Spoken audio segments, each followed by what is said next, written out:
ଘରୁ ବାହାରିଲା ମାନେ ଆପଣ କୌଣସି ପ୍ରକାର ଖାଦ୍ୟ ଖାଇପାରିବେ ବାହାରେ ନାହିଁ। ଯେଉଁ ଗହମରେ ହେଇଥିବା ରୁଟି ଆପଣ ଖାଉଛନ୍ତି ତାକୁ ଆପଣ ଭେରିଫାଇ କରନ୍ତୁ ଯେ ସତରେ ଆପଣ ଗହମ ରୁଟି ଖାଉଛନ୍ତି କି ନାହିଁ। ମଇଦା ଜାତୀୟ ଖାଦ୍ୟ ଜମା ଖାଆନ୍ତୁ ନାହିଁ।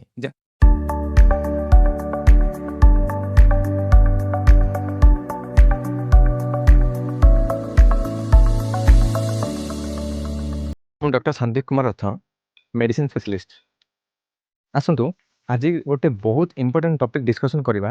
ସେୟା ହେଉଛି ଖାଦ୍ୟ କ'ଣ କ'ଣ ଖାଇବା ଇନ୍ ଡାଇବେଟିସ୍ ପେସେଣ୍ଟ ମାନଙ୍କର। ଲୋକ ଆକୁ ବହୁତ ନେଗ୍ଲେକ୍ଟ କରନ୍ତି, କିନ୍ତୁ ମୁଁ କହିବି ଖାଦ୍ୟ ହେଉଛି ଡାଇବେଟିସ୍ର ପ୍ରଥମ ମେଡ଼ିସିନ। ତ ପ୍ରଥମେ ହେଉଛି ମର୍ଣ୍ଣିଂ ବ୍ରେକଫାଷ୍ଟ।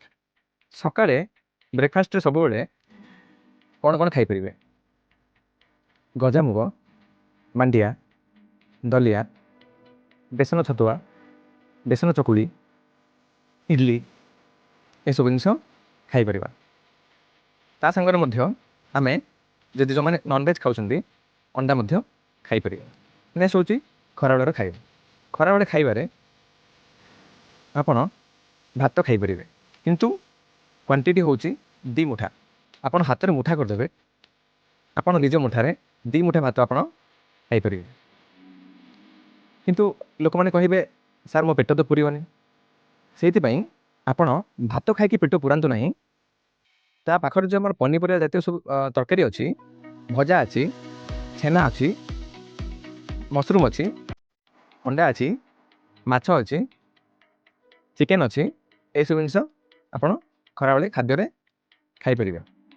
ସେ ପୁଣି ଯେଉଁ ରୋଷେଇ କରିବେ ସେ କୌଣସି ଫ୍ରାଇ ହେଇଥିବ ହେବନି। ନର୍ମାଲ ରୋଷେଇ ଘରେ ଯେମିତି ହେଉଛି ଘର ତିଆରି ଖାଦ୍ୟ ହିଁ ସବୁଦିନେ ଖାଇବେ। ନର୍ମାଲ ଅଳ୍ପ ତେଲ ପକାଇକି ରୋଷେଇ କରିବେ। ତାପରେ ଆସନ୍ତୁ ଜାଣିବା ରାତିରେ କ'ଣ ଖାଇବେ। ରାତିରେ ଆପଣ ରୁଟି 2 ପଟ ଖାଆନ୍ତୁ।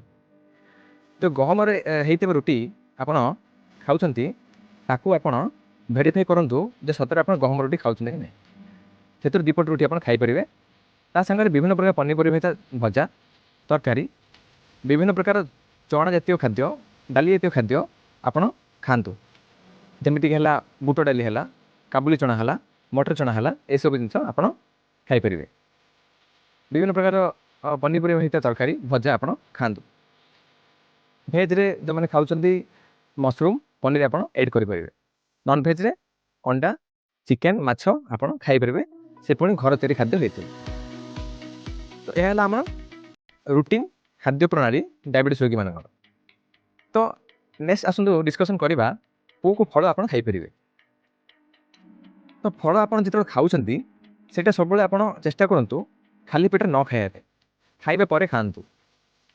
ପିଜୁଳି, ଆପଲ୍, ଡାଳିମ୍ବ ଏ 3ଟା ଫଳ ଆପଣ ଖାଇପାରିବେ, ସେ ପୁଣି ଖାଦ୍ୟ ପରେ। ଖାଲି ପେଟରେ ଖାଆନ୍ତୁ ନାହିଁ। ତ ଆସନ୍ତୁ ଜାଣିବା କେଉଁ ଖାଦ୍ୟ ଆପଣ ଖାଇବା କଥା ନୁହେଁ। ପ୍ରଥମେ ହେଉଛି ଆପଣ ବାହାର ଖାଦ୍ୟ ଜମା ଖାଆନ୍ତୁ ନାହିଁ।